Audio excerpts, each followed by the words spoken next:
Pemirsa, satu mobil terbakar di Tol Wiyoto Wiono, Jatinegara, Jakarta Timur, Jumat sore.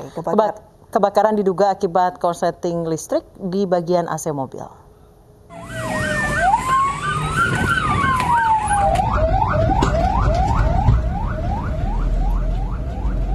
Dari rekaman video amatir terlihat api membakar bagian depan kendaraan. Diduga api berasal dari korsleting AC mobil. Mobil jenis City Car ini terbakar di ruas Tol Wiyoto Wiono, Jatinegara, Jakarta Timur. Api dengan cepat menghanguskan mobil tersebut.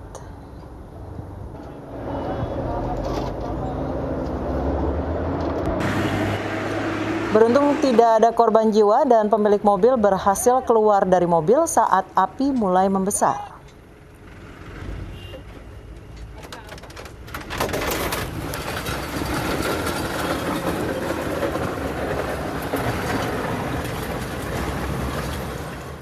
Polisi menangkap 2 pelaku penyebar video asusila mirip artis Gisel Anastasia. Berdasarkan gelar perkara, polisi menyimpulkan adanya unsur pidana terkait penyebaran video asusila tersebut. Kedua pelaku diperiksa intensif di Polda Metro Jaya. Polisi menggali motif keduanya menyebarkan video asusila mirip artis Gisel Anastasia. Saat ini kasus telah ditingkatkan dari penyelidikan ke penyidikan. Menurut polisi ada 5 akun yang menyebarkan video asusila tersebut. 3 akun diantaranya sudah menghapus unggahannya. Polisi telah meminta keterangan pelapor. Kemungkinan polisi juga akan meminta klarifikasi artis Gisel Anastasia yang disebut-sebut mirip pemeran perempuan dalam video.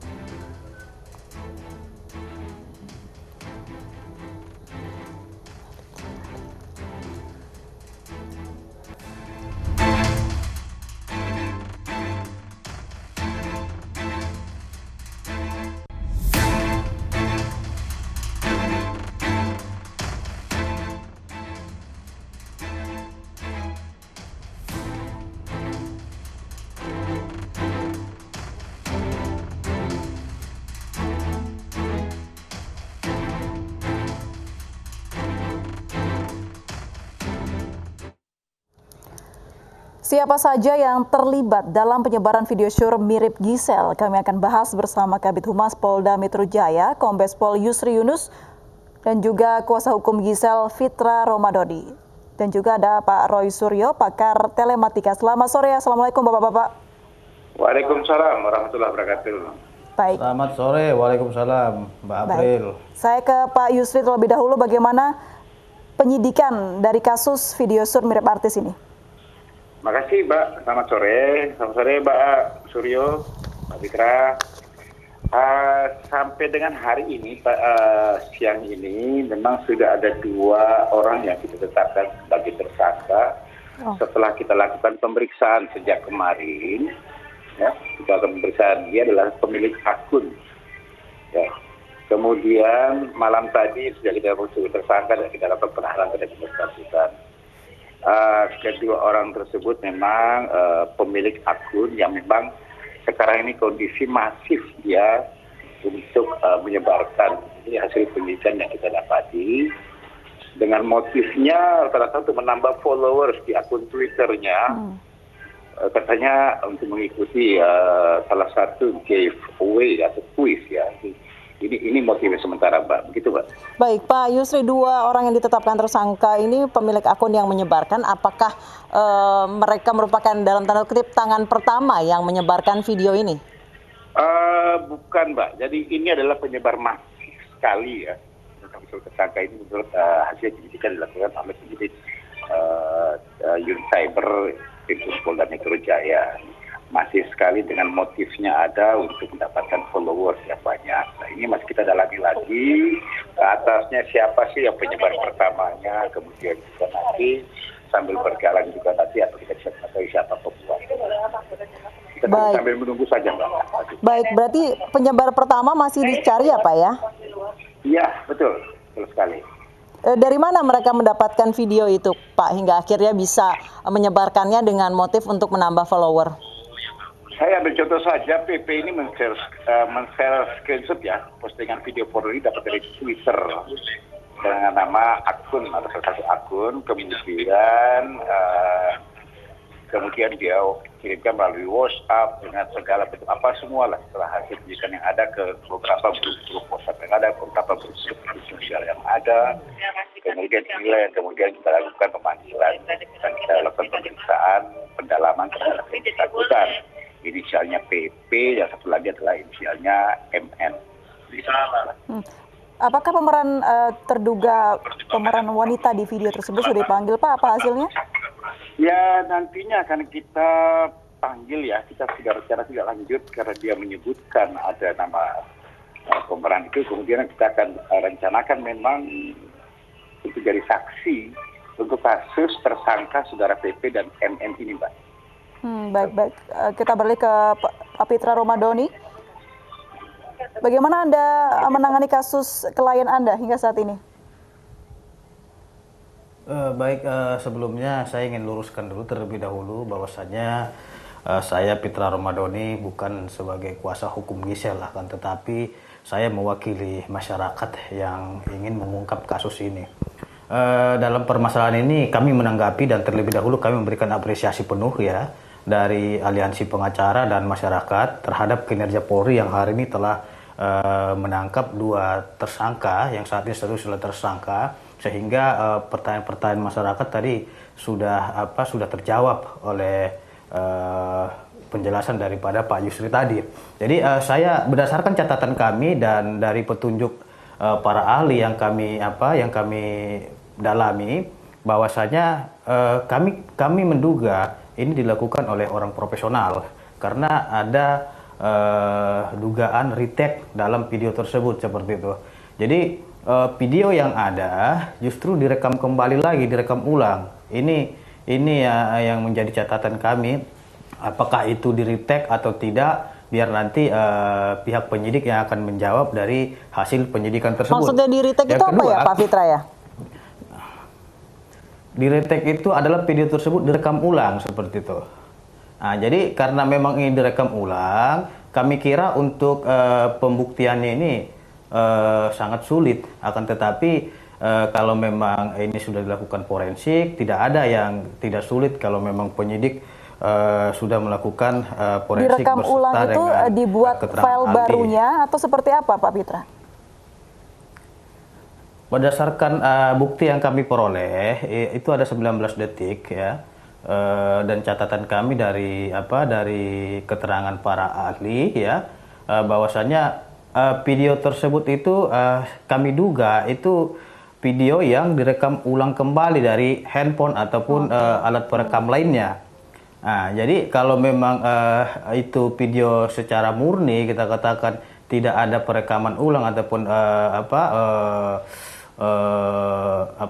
mengabadikan dalam satu video direkam kembali, ini kan bisa menjadi penelusuran dari para ahli kapan dan tanggal berapa video itu dibuat. Baik. Nah, saya menduga bahwasanya di dalam pembuatan video tersebut ada sesuatu hal yang menjadi catatan dan tanda tanya kami dari Aliansi Pengacara. Dalam hal ini motif pelaku ini sebenarnya untuk apa? Di dalam catatan kami pada video yang berdurasi 19 detik tadi, pada durasi detik ke-1 sampai detik ke-3 itu, pemeran wanita yang ada dalam video tersebut menyadari bahwasanya dirinya itu dirinya itu sedang direkam seperti itu. Dan di detik ke-7 dan sampai detik ke-8, pemeran wanita tersebut juga melihat kembali gitu. Jadi ada dugaan kesengajaan di dalam video tersebut. Nah, jadi perlu dipertanyakan ataupun perlu ditinjau kembali orang yang pertama mengupload ini motifnya seperti apa. Justru yang lebih baik, Pak Pitra, tujuan pelapor melaporkan kasus ini tuh siapa sih, Pak? Siapa yang ingin dituntut? Yang pertama, kita fokus kepada penyebarannya terlebih dahulu, karena ini sangat merugikan jutaan rakyat Indonesia, apalagi di masa pandemi sekarang, semua para pelajar menggunakan sistem online, daring dalam belajar mengajar. Jadi dengan penyebaran yang begitu masif ini, perlu ada tindakan hukum kepada para pelaku penyebaran konten asusila tadi seperti itu, sehingga ini tidak merugikan rakyat Indonesia yang mengakses ataupun mengkonsumsi konten asusila yang telah beredar di media sosial. Begitu, Mbak. Baik, saya ke Pak Roy Suryo. Pak Roy, sejauh ini... Baik, saya ke Pak Roy Suryo. Pak Roy, sejauh ini tadi Pak Pitra menyebutkan bahwa video ini diduga direkam lagi dari sumber aslinya. Apakah dengan seperti itu akan mempersulit keaslian, apakah benar pemeran perempuannya adalah artis yang dituduhkan dan lain sebagainya atau penyebar utamanya? Yang pertama, saya appreciate dengan kerja dari Polda Metro Jaya. Terima kasih Pak Yusrinus atas jajarannya yang sudah bekerja dengan cepat. Ya, dan saya perlu jelaskan arti retake ya, karena sebenarnya ketika video ini keluar beberapa hari belum ada yang mengeluarkan statement ini, kecuali kemarin saya memang mengeluarkan analisis ini. Jadi kesimpulan retake itu memang dari saya.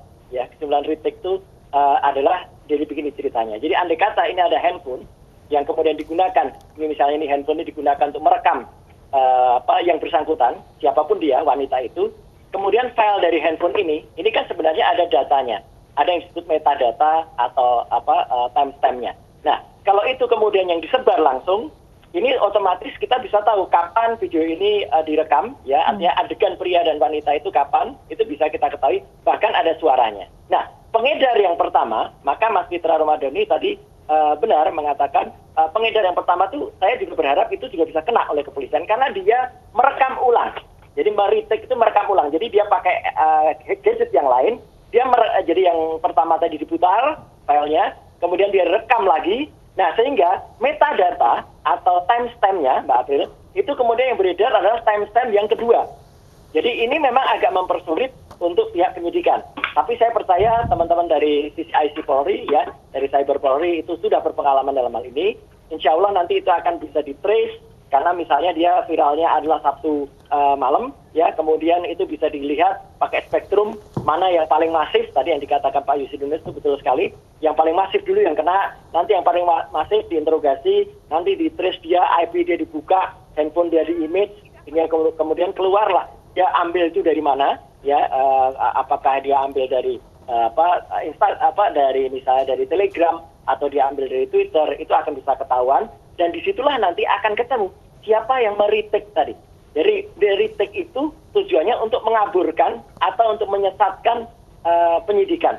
Jadi orang yang meretake ini, Mbak April, itu memang patut diduga dia berpretensi untuk menutupi kejahatannya. Terima kasih Anda masih bersama kami di iNews Sore, pemirsa, dan kita lanjutkan perbincangan dengan Pak Yusri Yunus, Pak Pitra Romadhoni, dan Pak Roy Suryo. Saya kembali ke Pak Yusri. Pak Yusri, apakah kapan rencananya, apakah ada rencana bahwa artis yang mirip dengan pemeran perempuan di video itu akan dipanggil, Pak Yusri? Mbak, memang benar rencana tidak lagi ke depan ini terhadap tersangka, dua tersangka sekarang yang sudah dilakukan penahanan. Ininya nanti akan rencana tidak lagi ke depan, kita akan pertama akan memeriksa saksi ahli di bidang IT. Kita rencanakan hari Senin insya Allah. Terus kemudian pada saat kita lakukan pemeriksaan di acara kedua ini, ya, tersebut saudari GA yang merupakan public figure. Makanya kita akan mungkin akan memanggil, kita akan layangkan panggilan insya Allah hari Selasa ini untuk sebagai saksi. Baik. Sebagai saksinya nantinya. Artis GA ini akan dipanggil Selasa ya Pak ya? Ya, mudah-mudahan Selasa ini kita akan layangkan panggilan sebagai saksi saudari GA yang merupakan public figure ini. Mesti bisa hadir, kita lakukan pemeriksaan terhadap tersangka dua yang sudah kita lakukan penetapan sebagai tersangka dan sudah kita lakukan penahanan. Baik, saya ke Pak Pitra. Pak Pitra, Anda mewakili masyarakat yang merasa terganggu dengan beredarnya video ini. Apakah juga menuntut pemeran atau orang yang memproduksi video ini, Pak? Baik, terlebih dahulu kami sangat mengedepankan asas praduga tidak bersalah terhadap siapapun, ya, siapapun. Karena kita juga termasuk dalam pengacara di sini yang tergabung dari beberapa organisasi masyarakat seperti Komnas Perlindungan Anak. Jadi mengenai siapa yang dituntut, ini berada kewenangannya kepada teman-teman penyidik dalam pengembangan kasus tersebut. Jadi kita tidak bisa mendahului penyidikan yang sedang berlangsung karena akan dikhawatirkan akan mengganggu stabilitas dalam proses pemeriksaan dan proses penyidikan yang dilakukan oleh teman-teman penyidik. Yang jelas bahwasannya yang kita laporkan itu ada dua undang-undang di sini. Yang pertama Undang-Undang ITE sebagaimana dimaksud dalam pasal 27 ayat 1 junto pasal 45 mengatakan bahwasanya orang yang melakukan penyebaran atau pendistribusian itu dapat dimintai pertanggungjawaban pidana. Nah, dan di dalam Undang-Undang Nomor 44 Tahun 2008 tentang pornografi, kita juga memasukkan pasal Undang-Undang pornografi, yakni di pasal 8, pasal 34, junto pasal 55 KUHP. Jadi di dalam pasal 8 kan sudah jelas di situ setiap orang dilarang dengan sengaja atau atas persetujuan dirinya menjadi objek atau model yang mengandung muatan pornografi. Nah, ini yang perlu kita dalami, apakah orang yang di dalam video tersebut benar dugaan masyarakat atau tidak. Nah, jadi yang bisa menjawab ini adalah Polri. Kami rasa Polri sangat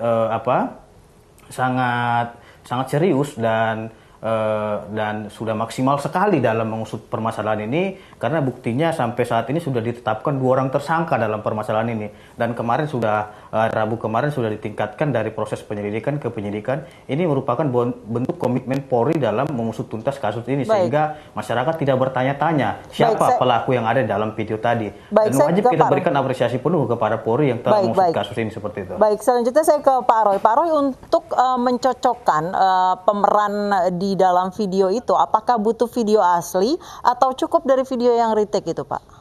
Ya, ini yang tadi mau saya katakan ya. Dari video retake itu pun sudah saya periksa, dan analisa saya mengatakan kalau meskipun itu hanya 19 detik, tapi bisa kita pastikan pada detik ke-8 dan detik ke-14, itu sebenarnya bisa dibuktikan memang tidak ada tempelan wajah. Sekarang ini banyak sekali software yang bisa mengubah ya wajah seseorang, misalnya wajah artis GA ditempelkan pada video pemeran orang lain. Ya. Ini tidak, ya.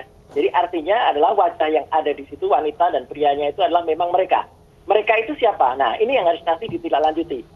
Riset saya yang lain menyatakan bahwa dengan file comparison, dengan software file comparison dan kemudian recognizer, itu akan ketemu atau sudah ketemu 72 sampai dengan 70% itu adalah artis GA. Ya, jadi artinya saya sangat berharap nanti jajaran kepolisian, Pak Yusri Yunus dan kawan-kawan, terutama di bidang cybercrime, itu nanti akan bisa, misalnya kalau memang GA itu bukan pemeran, ya, dia mungkin akan bisa menuntut, justru dia menuntut, seperti yang dilakukan artis, saya sebut saja Syahrini. Ya, Syahrini menuntut orang yang menyebarkan foto palsu terhadap dia. Jadi karena itu foto palsu, Syahrini menuntut. Nah itu bagus. Saya harapkan GA berani menuntut kalau itu bukan dia. Baik, kalau baik. Dia berani menuntut. Tapi kalau dia tidak berani menuntut, nah saya kira ini tugas dari kepolisian, misalnya Polwan, untuk memeriksa secara fisik anatomi dari yang bersangkutan, seperti yang dulu dilakukan juga ketika ada video R dan TT sama LM, itu juga diperiksa oleh forensik, gitu ya. Jadi artinya supaya cokan dan dari sini ketemu semua. Tapi siapapun saksi ahlinya nanti ya, Mbak April, Pak Yusri, saya sangat mendukung ilmu pengetahuan. Jadi moga-moga dia akan juga bisa mengedepankan asas ilmu pengetahuan, dan saya setuju praduga tidak bersalah itu penting, tetapi kebenaran itu jauh lebih penting. Baik. Terima kasih Pak Roy Suryo, Pak Pitra.